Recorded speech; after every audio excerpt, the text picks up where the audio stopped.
357 Magnum versus 44 Magnum. Two of the most popular lever action chamberings available, but have you ever wondered which one's better? To answer this question, each cartridge will be competing through a series of 5 different targets, starting with pressure-treated lumber.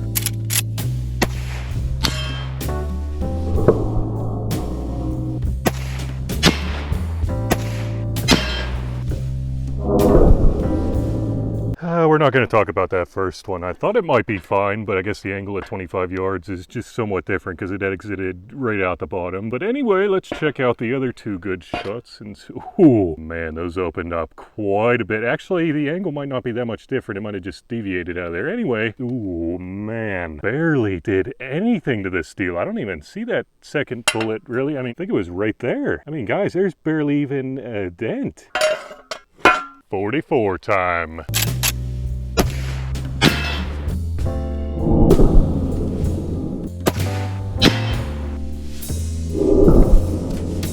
Man, oh man, that almost looked like fireworks going off. We got two pretty decent shots. Let's check out the back. And ooh, both went through. I mean, I was kind of expecting that. And okay, both of them impacted the steel a little bit harder. And there is much bigger dents. But I mean, it's really not crazy compared to the 357 Magnum. Decent amount more though. I gotta give the edge to the 44. Oh, it's just so hot out here and I just don't know how I'm gonna cool myself down. Wait a second. I wonder, with a gallon jug of water, which one of these cartridges will produce the biggest splash zone? And Terry here's been bugging the crap out of me about doing a wet t-shirt contest, so I figured this would be perfect for him.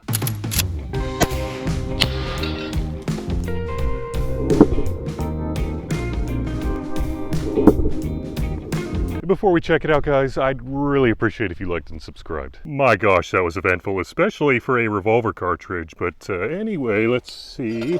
Okay, knocked a piece of steel down, and this piece of steel has a much larger dent than the pressure-treated lumber. But the main story is Terry. Oh man, pretty solid entry, but I'm not seeing enough nip, Terry. Wait. Who are you in competition with? Wait, that was today? This jug got absolutely shredded apart to the freaking max. I mean, not quite as much as an actual rifle cartridge, but absolutely insane how hot it is out here today. I wouldn't doubt if his shirt's dry by the time I get back to the bench.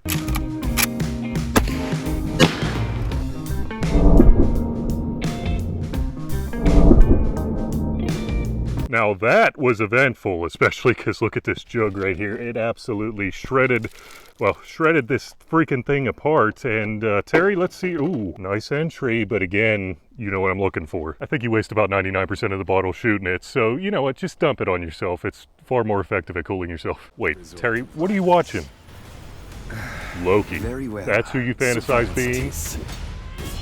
Oh. Oh. Oh, Terry, I take that back. You're kind of a badass. At least in your fantasies. And just like Terry, I bet you're wondering how you could get in on this epic Norse mythological action. Well, from now till November 22nd, Asgard Divide allows you to collect up to 4 Norse mythological champions. In fact, if you log into Raid for just 7 days, you'll automatically get Loki the Deceiver for free. Or should we say Terry? You know, at least in his fantasies. But anyway, if you log in for another 7 days, you'll also be eligible for a lot more rewards. And as much as I hate to admit it, I think I might be with Terry on this one. Loki the Deceiver might just be the most fun champion in the game. But if you want any of the other 3 Norse champions, you can get them through in-game activities. One of which that's new with Asgard Divide is the event dungeon that sees you facing off with epic bosses just like Odin Feyfather. I don't think Terry wants any part of that. So guys, get in on this epic Asgard Divide action by using my link below and also working your way towards getting Loki. And if that just isn't enough incentive for you, new users will immediately get a huge starter pack featuring an epic champion Tagore from the Orc faction. Plus, after making your way to level 15, you'll also get another starter pack that includes epic champion Knight Errant, who is one of the most dangerous nukers in the game. But all this is only available through my link, and come find me, the Ballistic Banana, and join my clan, the Baddest Bunch. Now back to the testing. I think we need to review the slow-mo again to figure out the winner. Definitely seemed to be a little more violent with the 44, but really not as big of a difference as I thought there would be. Anyway, on to the next test. Hypothetical vermin are taking over your pasture, but anytime you go to take care of them, if you know what I mean, they hide behind things. And quick, I think I see one now. It's behind a 1.57 inch thick concrete paver. Grab the lever gats and let's see which one is best to get in it.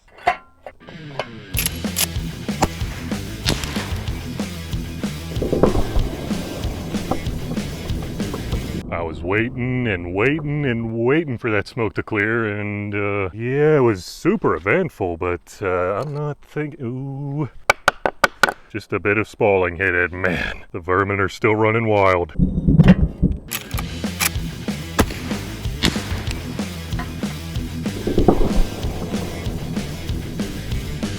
Super eventful again, but I'm thinking, oh my gosh. Oh my gosh. Your vermin problem is here to stay. Looks like we got a good old-fashioned draw this time. I guess let's see which one's better on mild steel, starting with an 1/8 inch piece of it. All right, that should be tight enough.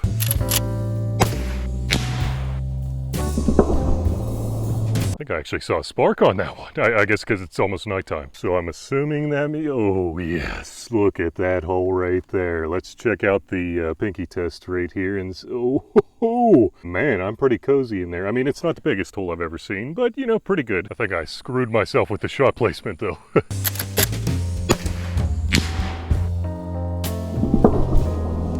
I am losing daylight fast, so I gotta make this quick. And oh my gosh, look at how big that hole is. Check out the pink. Oh man, that is deep. I don't know if I've ever been that deep before. Well, I think I've been that deep before, but you know, just very rarely. Let's get this trash out of here though.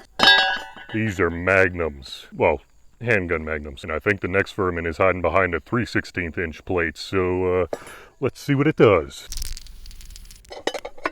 It should be good to go.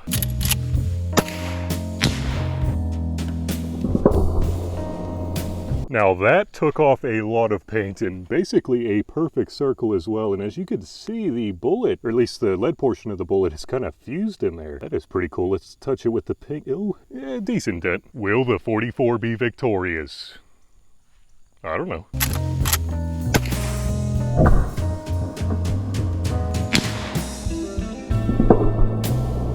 If you're wondering, I had to wait out this giant lightning storm.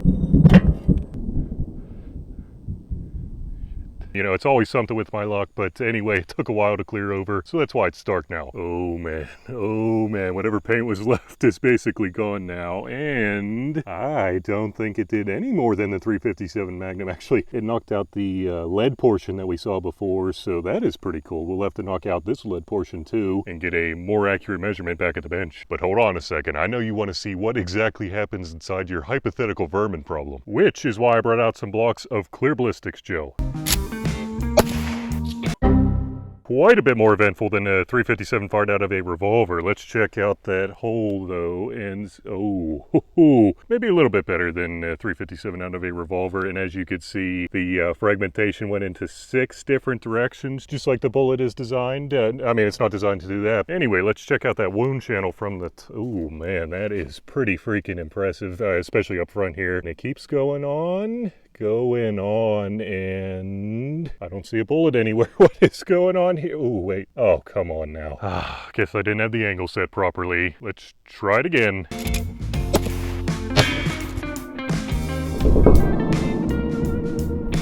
Muzzle brake putting in work.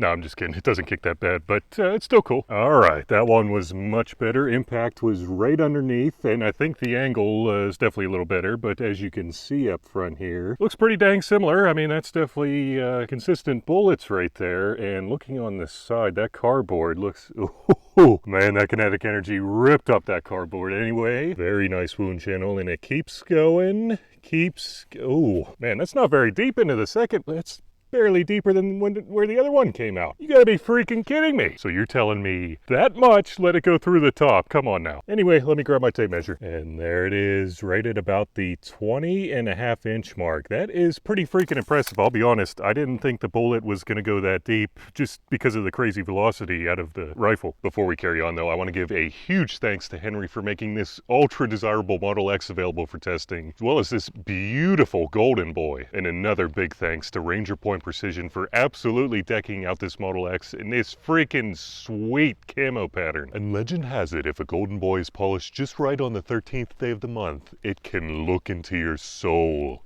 Just kidding, but it makes a pretty good mirror though.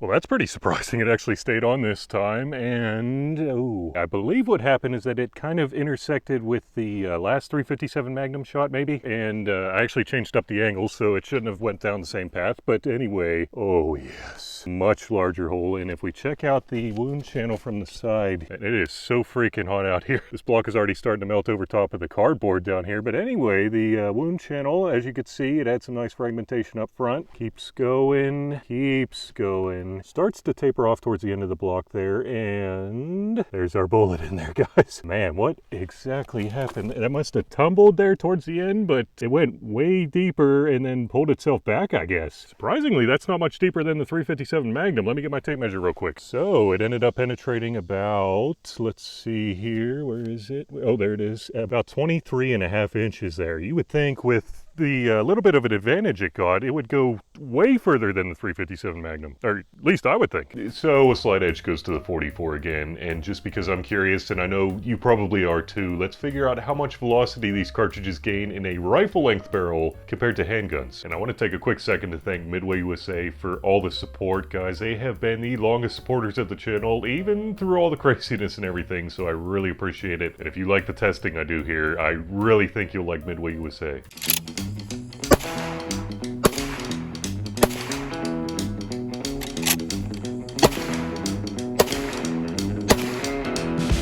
The answer is exceptionally faster, and those are some insane muzzle energies, you know, at least for handgun cartridges. And now it's time to measure. Just like every other round, this one also favors the 44, but only slightly. And was there enough of a difference between any of the tests to justify the insane difference in ammo cost? I don't know. And guys, don't forget to use my Raid Shadow Legends link below or the QR code to get insane bonuses for new players, as well as 2 epic champions. And remember, don't let Ballistics drive you bananas.